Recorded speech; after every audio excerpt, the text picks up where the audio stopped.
What would you say to the newest person that's getting involved in the life insurance industry? They're a brand new agent, they just got licensed, or they're thinking about getting licensed here in short order.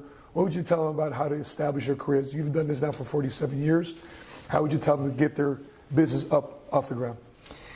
First of all, congratulations. You have no idea how much of a meaningful transformation you will create for your clients. And if you take this serious and don't listen to the naysayers, and you begin to learn, empower yourself with knowledge, and then knowledge times experience gives you the wisdom.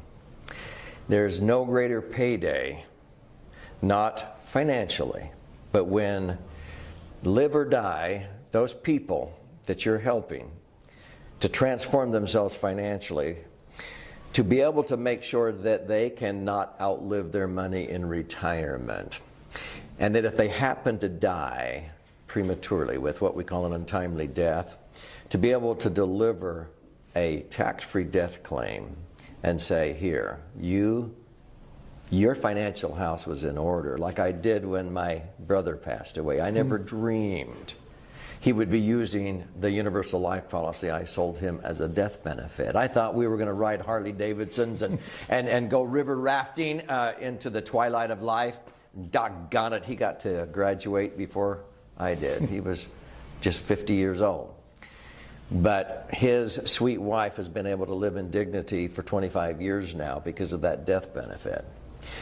But to the new agents, you will transform people's lives, not just financially. But if you are sincerely interested in your clients and you do what's best for them, it's like Zig Ziglar used to say, you help enough other people get what they want, you're going to get everything in life that you want. And stick to it. I loved your interview with Tim Tebow last night, because I've had many setbacks in my life, and I've learned most from my negative experiences, but you cannot have a great comeback unless you have a setback.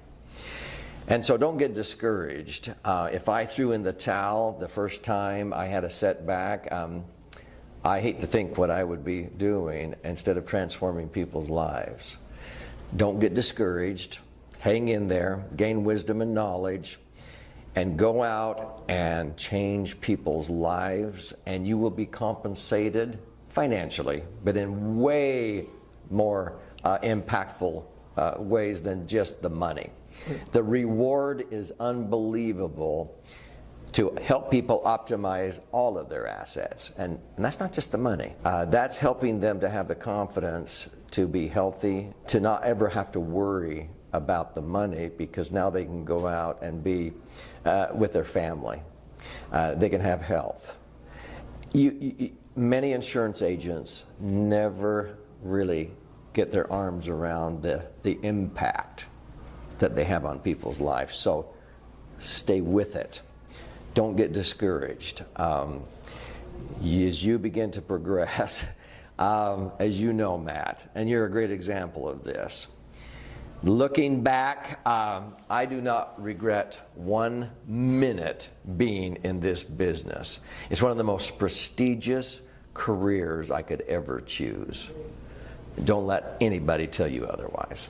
What were you studying in college, Doug? What was I studying in college? I was studying to become an attorney. Yeah. And this was a means to that end. And then most attorneys were like, if we had to do it over again, we'd rather go out and do what you're doing. Yeah. Doug, my last question. When you're talking about what I stumbled across this industry, selfishly, I was just looking to pay the bills. I get involved, make a paycheck, was versus mortgages or versus this. But I really started getting into the meaning of the business, and that's what led me to your book in 2005, which is Misfortune 101, and I fly to your office in Salt Lake City, and I think at that point, I realized this is more than just life insurance. You are creating generational wealth. You're creating a legacy. Your steps of meaningful transformation process was shocking to me. And it's also cool to see your sons, your boys, Aaron, Emran, and Scott, to see us grow, because you're actually building up the next generation. You talk about not equal distribution, you want equal opportunity. Right. And it's difficult for somebody with kids because they want their kids all to have more than they had. But you talk about equal opportunity. Before I let you go, can you share that one thought? What do you mean by that?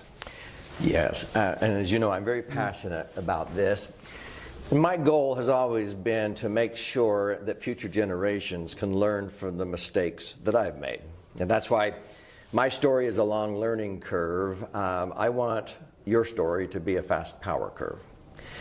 And when I watched my sons and my son-in-law begin to grasp this, and I didn't pay them. They didn't fall into, they actually worked for nothing for the first couple of years, and they learned by osmosis and so forth. I wouldn't pay them, My son edited my book and what have you. Okay. But do you want me to be honest or gentle, Matt? Honest. Yeah, okay, I thought so. When I would meet with people and they were highly successful, and I would often ask a question, so how did you go from rags to riches? How did you achieve this empire? And they would begin to tell me their story about how they started out from scratch and so forth, just like I did at Kentucky Fried Chicken, making $1 an hour and so forth. And then they were super successful working their entire lifetime. And then oft times they would say, man, I have worked so hard. My kids will never have to work as hard as I did. Well, okay. And so they would come back through the years, and then when they would retire, they would often come in and I'd say, how's it going? And they went, Doug, golly, I don't know. I don't know what's wrong with my kids. They don't even know how to work. And I would go, maybe you stole that from them. Ooh. As a parent, oftentimes we think we're helping our children by giving them everything. So when they said, my kids will never have to work as hard as I did, I'm going, well, wait a minute here. You just talked about that's what made a man out of you. So do you want to take away all of those opportunities, okay, and you start accumulating this money, and then pretty soon you die, because most trusts and wills, it's like as soon as you die, chunk, chunk, chunk, chunk, and they divided it up, and it drops in the kid's lap, and some of them get this entitlement mindset. When do I get my share? Right. Mom, Dad, will you pay for it? Can I have? And that's called equal distribution. And I'm going to say something here. There's nothing more unequal than the equal distribution to unequals. Let me repeat it. There's nothing more unequal than the equal distribution to unequals. So, as a Christian, God does not give us equal distribution of blessings, let's say of health, to all of us, regardless of how some of us may choose to abuse our bodies. Our Creator gives us equal opportunities, not equal distribution. So when I began to help people set up their trust and their family bank under equal opportunity, then my children, my grandchildren, they have to have some skin in the game. If they'll do this, they save this much. If they contribute, if they come up and have some skin in the game, they sacrifice, they get good grades, then I might match them 50 cents on the dollar, or a dollar for a dollar. But it's giving them a hand up instead of a handout. I taught this to our grandkids at Grandpa's camp by giving all of the grandchildren little jars with caterpillars in them, and they watched in awe as the caterpillars made their cocoon, their chrysalis. A couple of weeks later, they're watching it begin to emerge in the measure of its full creation as a monarch butterfly, and I warned them. What will they be tempted to do when they see it struggling? To help it out. If they do, what happens to the butterfly?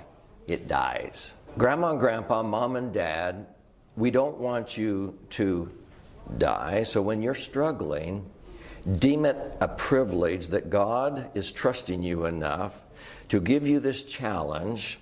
And don't be a clam on the bottom of the ocean just waiting around for plankton to float to you. America was built on an eagle on a flagpole, okay? That's right. I want you to respond with all your ability instead of taking the victim role. I want to give you equal opportunities, and you come up with as much as you respond with all your ability, which is what the word responsibility means. And then Grandma and Grandpa will be there to make up the difference, because I've always learned if you will be responsible and accountable and do everything you can, God will make up the difference. And that's equal opportunities for everyone, instead of just, okay, I'll bail you out, and that's the equal distribution method. I would rather leave behind to my family how to fish than just dumping a bunch of fish in their lap, because then they'll be fed for a lifetime. Other than that, I don't have any